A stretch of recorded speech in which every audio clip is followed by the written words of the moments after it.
లోకమంతా ప్రమాదాలతో నిండి ఉంది.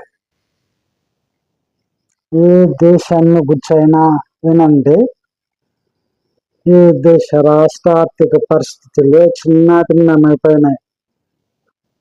ప్రతి దేశంలో ప్రజలంతా ఇబ్బంది పడుతున్నారు. ప్రమాదాలు, భయంకరమైన ప్రమాదాలు. ఏ వైపు నుండి బాంబులు వస్తాయో, ఏ వైపు నుండి యుద్ధ విమానాలు దాడులు చేస్తాయో అన్న భయం. ఒక పక్క భయంకరమైన వైరస్లు,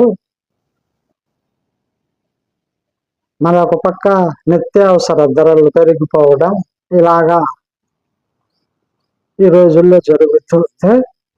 అయితే మన ప్రభువైన యేసుక్రీస్తు రక్తం చేత విమోచింపబడినటువంటి వ్యక్తి క్రైస్తవ.